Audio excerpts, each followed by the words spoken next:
前阵7月的时候，发生了一起案例，一位13岁的少女配合警方诱捕侦查，却被歹徒性侵的案件。这个事件当时呢，不止在国内引起批评哦，更是被 BBC 报道，让台湾警察的问题都传到了外国去。到底这件事情是怎么发生的呢？今天就让我们一起来聊聊中立分局诱捕侦查事件吧。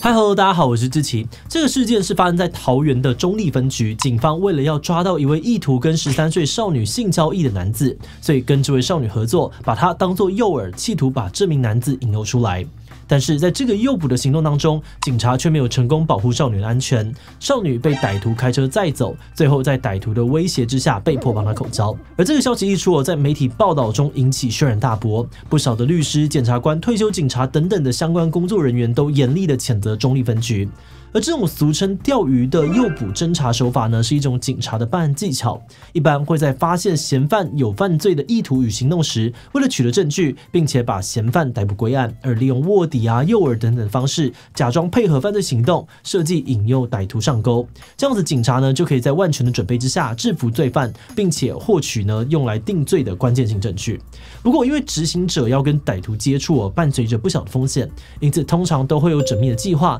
这也让很多人无法理解，如果得要有完整详细的计划才能够执行，怎么还会发生这样的事件呢？今天这集我们会来聊聊整件事情是怎么发生的，以及这个事件究竟反映了台湾警察体系怎样的问题。不过在开始今天的讨论之前，先让我们进一段工商服务时间。面对家里精力旺盛的3到6岁小朋友，有什么游戏可以吸引他们注意，又能够让爸妈轻松参与不费力的吗？你在找的就是这一本《盲狗狗在哪里？环岛之旅》。这是一本充满寻宝乐趣的图文书，结合小朋友最喜欢的交通工具，让孩子在阿里山小火车、桃园机场、富冈渔港等8个台湾味的景点当中，寻找隐藏在里面的盲狗狗以及指定的物件。绘本的每一页细节都非常的丰富，仔细看的话呢，还会发现小人物们逗趣的一举一动，不仅好玩，更能够连带培养孩子看图说故事的能力，以及15分钟的专注力。目前盲狗狗环岛之旅呢，在官网有多项的优惠活动，输入志奇77的专属折扣码，还能够再打9折。现在就到资讯栏点击官网的连结，一起来找盲狗狗吧。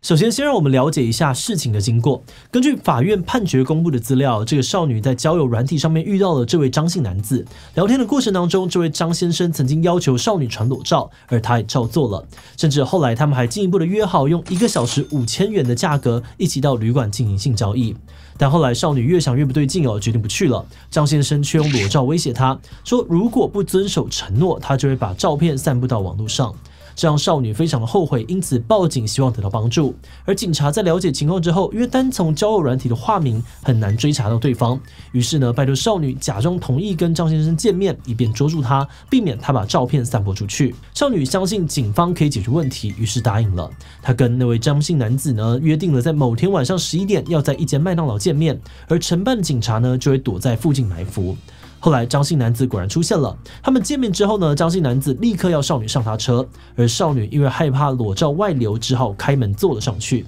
但没有想到呢，车子马上就启动开走了。而张姓男子呢，把车子开到了距离麦当劳200-300公尺远的地方之后，就在车上要求少女帮他口交。而等到完事之后，张姓男子把少女载回麦当劳，才被埋伏的警察逮捕。故事到这里结束，但群众的愤怒才正要开始。这个案件引起很多人的愤怒与不解最多人有的疑问是，为什么在警方的监控之下，少女还是被张姓男子载走，而且性侵了？许多民众批评在整个诱捕侦查的过程当中，警察明明是主动计划的一方，可以透过各种部署来降低风险，但最后却漏洞百出。不止现场警力不足，也没有提前布置这个封路拦车的手段，让他可以轻松的开车离开。甚至在车子开走之后呢，现场警察居然只能够徒步追车，眼睁睁的看着少女被载走。而且事发的地点呢，其实只离麦当劳几百公尺，但不知道为什么警方当下似乎没有立即行动，而是等性侵结束之后，张男主动把少女载回来，才由留在原地的警察逮捕他。有人就质疑这样的准备程度，要是当时张姓男子没有把少女载回来，而是更严重的绑架或是杀害少女，那事情可能就大条了。面对社会大众质疑中立警方紧急出来解释和说明。他们说，在诱捕进行之前呢，有叮咛少女千万不要上张姓男子的车，没有想到她还是上去了。而2名埋伏的员警虽然有追上去但无奈的是双脚跑不过4轮，最后追丢了才发生憾事。警方也强调，整个案子呢，从受理笔录制作一直到行动的当下，都有得到少女本人以及监护人的同意。而且行动当下呢，不只有警方埋伏，监护人呢也全程都陪同，并没有让少女单独的承受风险。最后，对于执行当中发生了被害人脱踪失控的情形警方强调他们会深自的检讨跟改进。除了承办人员之外呢，当时的分局长侦查队长也都被记过处分。承办的侦查所还有小队长更是被依刑法的伤害罪还有废弛职务罪函送地检署侦办。但是对于这样子的解释，有很多人完全无法接受。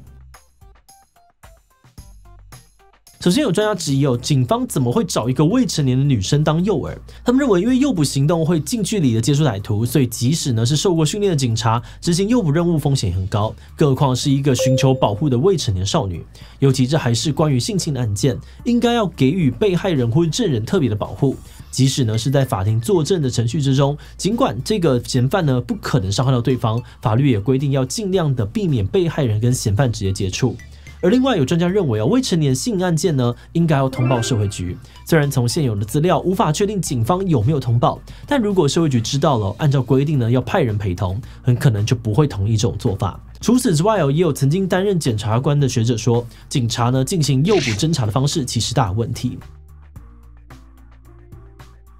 一般来说，要进行比较高风险的侦查方式，通常都要依照明确的规定，准备好缜密的计划跟部署才能够进行。举例来说，针对跨国的毒品案件呢，毒品危害防治条例里面就有明确的规定，一种侦查手段叫做控制下交付。这种方式呢，简单来说就是故意让毒品顺利入关，等到买方出现了再收网抓起来，以此来追查上游。那如果是想要用这种侦查手法，那法律就规定必须要准备详细的计划书，还要有警政署长警察局长等高级官员、提警检察总长的核定才能够进行。这样不仅能够防止这个侦查方式被滥用，也确保侦查计划会有足够的资源。但是对于可能更危险的诱捕侦查手法，法律却没有明确的规范，应该要有哪些流程，或者是该如何去确保诱饵的安全。有人就怀疑在这个案子里面呢，很可能就只是承办的人员自己决定进行的，说不定就连桃园市警察跟中立分局在事前都不知情。因此这个事件不只引发了对于案件本身的讨论，也有警察跟曾经当过警察人指出，这其实暴露出了警察制度和文化当中长久以来的问题。有警察体系内的人员就指出，警察系统长期以来累积出了不少的问题。他们认为呢，因为长官常常要求绩效，所以基层同仁为了破案，可能会选择冒险，甚至是忽略法律。而且为了揽功，通常不愿意多找支援人力来办案。有人推测，这个案子要用诱捕侦查的手法，明明是重大案件，就只有分局的2名警察参与，很可能就是为了追求绩效、独揽大功才会铤而走险。除此之外呢，也有人指出，体制文化封闭也是警察体系的通病。他们认为少女都被载走了，却没有看到大批的警力搜捕，很可能是因为承办人员担心这个事情闹大会被惩处，所以没有呼叫警网支援，赌一把，在原地等等看呢，看少女会不会送回来。但这样子就错过了救援的最佳时机。最后还有人批评很多警察更重视他们的经验而不是法律。他们认为这就是为什么在之前的许多事件当中，例如中立分局的超商好客事件，还有警员对于女老师大外割的事件，警察没有依照法律规定行事的原因。因此有不少人认为，如果这些累积的问题没有改善，那类似的案件未来还是有可能再度上演。我们的团队在看到这则新闻的时候呢，老实说是真的很惊讶，很难想象居然会发生这样子的事情。那以这个案子来说，少女跟监护人呢是因为相信警方可以帮忙解决问题，才会配合诱捕行动的。他们可能根本就不知道法律是怎么规定的，而警方滥用民众的信任，最后导致悲剧的状况，不只会让少女受伤，也让社会大众对警察失望。再加上最近几年呢，陆续发生的警察踹头案大卫哥事件，还有超商好客事件，都让民众对于警方产生质疑。这也反映呢在民调当中。根据中正大学的调查，民众对于警察工作的满意度从2019年最高峰的 89% 开始，连续几年都在下滑。那么觉得这对于警察机关来说是一个很大的警讯。当一个社会对于警察的满意度很高的时候，民众通常比较愿意找警察求助，遇到事情也会主动报案。但反过来说，如果社会对于警察失去信心，那民众就很有可能不愿意去报案，不愿意作证，让犯罪的问题更加的严重。此外呢，我们也觉得，如果我们的社会安全网可以运作得更完善，从少女的家人啊、警察、检察呢，到这个社会局，甚至是这个交友软体的监管部门，如果有任何一个环节可以更坚实的发挥作用，或许都可以避免少女被性侵。那当然，这次最大的问题环节还是在警察身上，而且这个案子影响到民众对于警察信任的程度，很有可能比我们想象的都还要更深远。至于要怎么样改善这个状况，或许只能够靠执法机关的上级跟监督者加强监管力道，以及警察内部的自省与改革吧。好的，那最后想问大家，在这个事件当中，警察最让你不能够接受的点是什么呢 ？A. 让13岁的少女去当诱饵，真的超级荒谬。B. 少女被载走了，居然在原地等，那办案的警察到底在想些什么？C. 为什么每次出事的都是中立分局？第其他留言分享你的想法吧。最后，如果你喜欢今天的影片，欢迎分享出去，让更多人一起来关注中立分局诱捕侦查案件的议题。此外呢，也可以点击这个地方看看遇到警察盘查可以拒绝吗？以及警察执行安全的讨论。那么今天的这一期就到这边告一段落，我们就明晚再见喽。我依赖家人，阿嬷就像依赖中华电信。最疼我的家人，最挺我的中华电信。舞动精彩，共创未来，永远走在最前面。